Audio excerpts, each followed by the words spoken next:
Hits by the pound.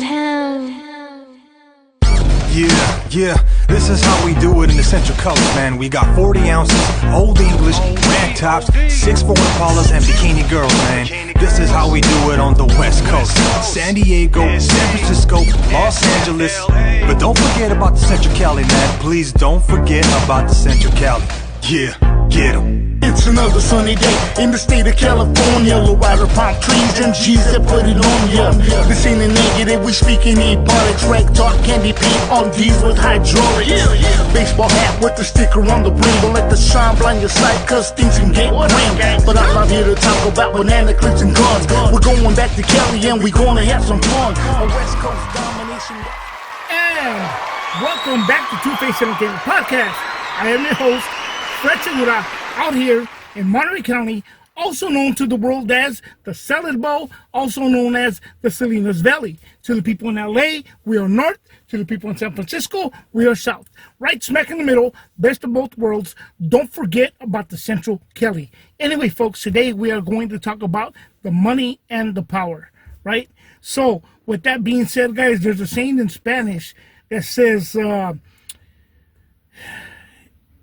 enséñame con quién te juntas y te digo quién eres.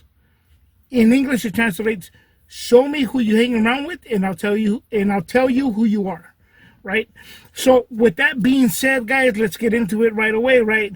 So this also pertains to the P. Diddy situation, right?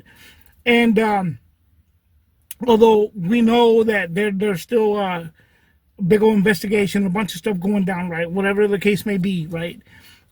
People are having, difference of opinion, whatever it may be, whatever the situation is, right? But I dare say there's a trickle effect coming down the pipeline to a lot of other people. Hence Jay-Z, DJ Khaled, Fat Joe, and all these elite people, right? I mean, I take it back to this, guys. So say, for example, like even Fat Joe, before any of this stuff happened, he came out and said that 98% of his raps were fake. Okay, now I look back and think to myself, okay, why would he say that? Obviously he saw something happening, or maybe he was made aware that there's stuff going down, right? So what better way to be like, hey, well, wait a minute, hey, my stuff is fake, to which it can lead into a whole other thing, guys. It could be, it could be like, well, I don't believe that everything that you rap about has to be real. I don't know where we got this notion from. It's entertainment, but I digress. Whichever, right? So anyhow, I saw a video with Will Smith. I don't know if it's old or new. And he was talking about, I have everything in the world. We don't want anything anymore. We have everything we want, and all this other stuff. And they have money, right? Yeah, but you have everything you want, but you don't have a stable relationship that money cannot buy, right? So I turned the video off. I'll get out of here with that, bro. I'm not going to listen to this stuff, So with that, guys, also, I also said that I also say that when I saw, I think it was DJ Khaled got a star on the Hollywood Walk of Fame, right? And Jay-Z was there, P. Diddy was there.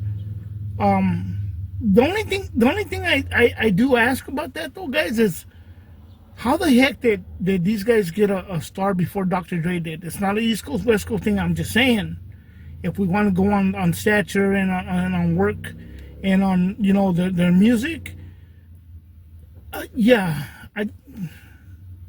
that's it. I'm just going to say. Again, it's not East Coast, West Coast kind of thing. It's just legendary status, right? I don't think they're anywhere near Dr. Dre. But anyhow, with that also said, guys, I'll get into when DJ Khaled got the star on the Walk of Fame. You had Jay-Z there, you had Fat Joe there, and you had P. Diddy along with Khaled.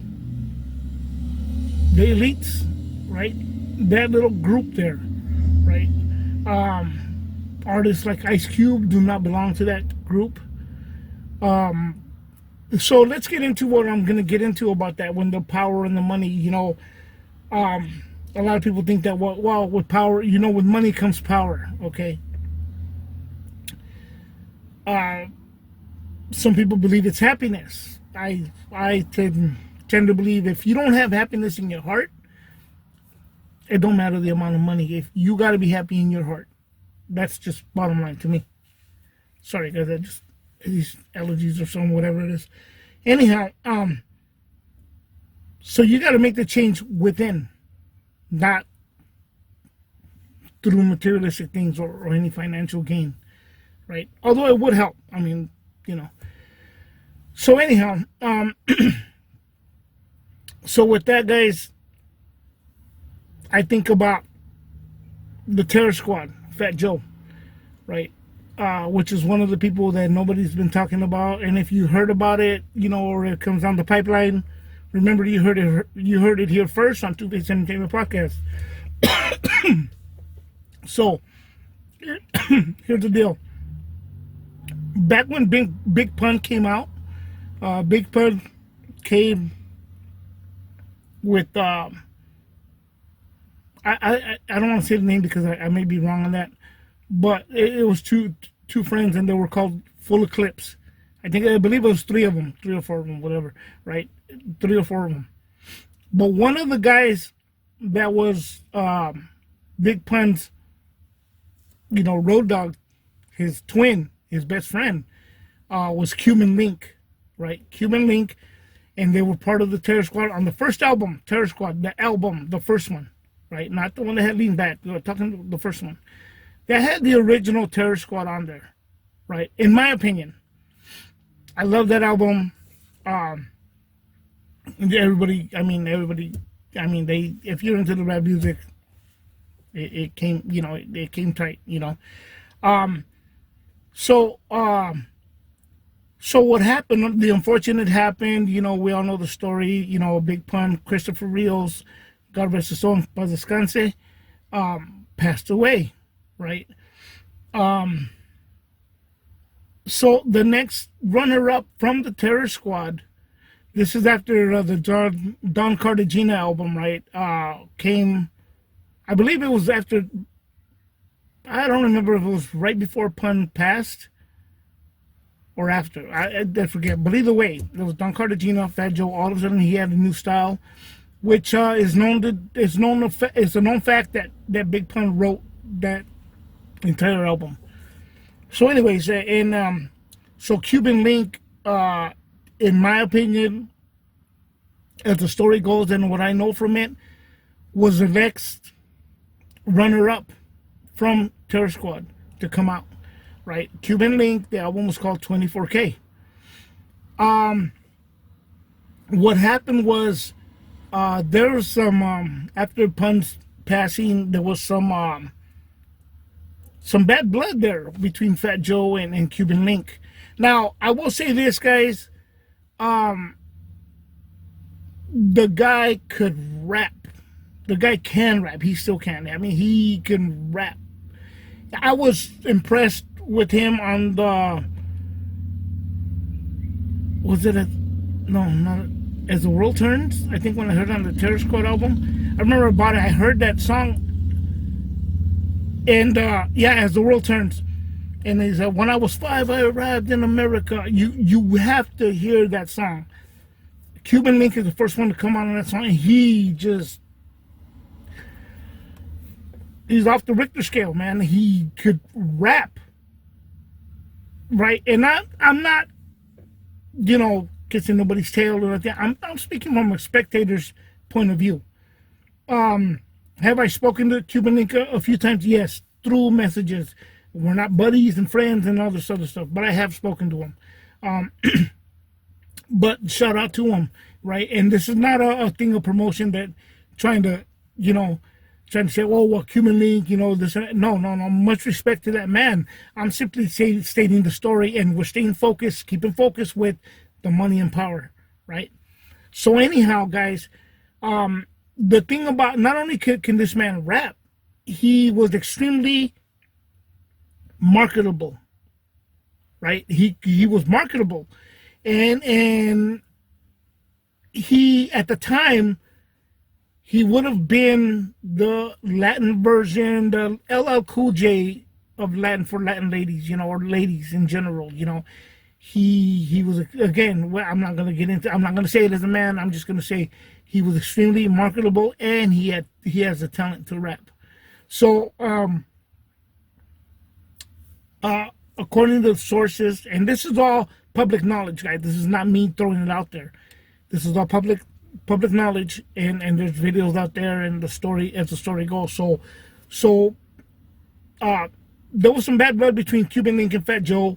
Fat Joe went to the label. I forget the label that was supposed to put them out. But this 24K album that Cuban Link had was star-studded. He had Pink. Y'all know Pink remember Pink from Get the Party Started or whatnot. He had Angie Martinez. Oh God, I'm sorry, guys. There's just a bunch of star-studded album, right? They only helped enhance. The guy could hold his own, right? And it never officially released. So let me get to that. So what happened was, Fat Joe went to the label and told the label, do not put this album out, right? If you put this album out, we're not messing with you no more, yada, yada. And they complied to that, right? He went to the radio stations and told them, do not support this album, do not support his music, and they shut him out. They blacklisted him, right? Allegedly, I say it in quotes, allegedly, there was an altercation with Cuban Link and another individual that is believed to be sent by Fat Joe. Allegedly, this is just as the story goes. It's not me just saying it. Again, it's public knowledge. And had Cuban Link's face sliced, right? I'm not going to get into the statistics of that situation. However, it's just for you to know. As of recent, within the last year or so, or 2 years or whatnot, there's a podcast which I'm not going to name, where Fat Joe intervened and said, I don't want him to come on here, right? And they complied. Okay, so back to where we stand today, I dare ask this question: who gives you that much power to blacklist somebody? What are you doing? What do you have against? What do you hold from them? I look at it as a label. Right? If they're saying, hey, well, you know what, check it out. We have these two individuals that are beefing, but I have this album, and the label says, I can make some money off of this. This is a great album. We can market it right, and it'll go. Why would the label not take any side? Take any sides in that matter? Hey, your beef with whoever is whatever. We'll put you out. You know, whatever the situation is. You know. So who holds that much power, and why? So I dare say that after the whole Diddy situation, again, keep in mind when they were at when Khaled got his star on the Walk of Fame, you had Fat Joe, you had P. Diddy, you had Jay-Z, and DJ Khaled. Okay, now if Fat Joe was able to blacklist this man and stop his record from coming out and stop any kind of promotion, what's going on here? What is this thing that these four individuals, as of now, what is the thing that these four individuals, Jay-Z, P. Diddy, Fat Joe, and DJ Khaled, have in common? Why do you hold so much power? You know, that's the question I'm asking. And it's a thing, you know, guys, I'm just throwing it out there. Right? Because we tend to look at things like, oh, no, it's just P. Diddy. It's not just P. Diddy. It's not just P. Diddy. There's a lot of other people coming down the pipeline from this. a lot of people will be questioned. I dare ask, like, again, how do you obtain that much power? How do you hold it to people's, hold that over people's heads where they have to bow down to you? You had a WAC 100, shout out to WAC 100, right? He stated he went and helped Big Pun's wife and said he was going to clear the name and everything was there, everything was set. All of a sudden, he backpedals. What's going on with that? Right? So, all I'm saying, guys, is these federal agents will not leave any stone unturned. So if you hear about Fat Joe or anybody else that maybe I haven't even mentioned on here, start getting, investigated, don't be surprised. There's a whole lot of them, right? So I just thought to throw that out there, man. To everybody, love and respect, be safe, man. And again, don't let the glamour fool you and these people are good or whatnot. They're not good. I mean, even, let's just say, even Rick Ross, for that matter, that they might come after. You see these guys in the video, they're pretty tight. They're pretty all solid, pretty tight. Okay, but why? What were they doing at these parties or whatnot? What? That's all I'll say. I'm not going to get into it any further because then it's going to, it's just going to go off the rails and it's going to be a bunch of gibberish, perhaps. But I think I've pointed out quite a bit of what might happen. And again, if you hear it, you heard it here first at Two Face Entertainment Podcast. With that, guys, I am your host, Fred Segura, here at Two Face Entertainment Podcast. And I said it backwards again. This is Two Face Entertainment Podcast. I'm your host, Fred Segura, signing out.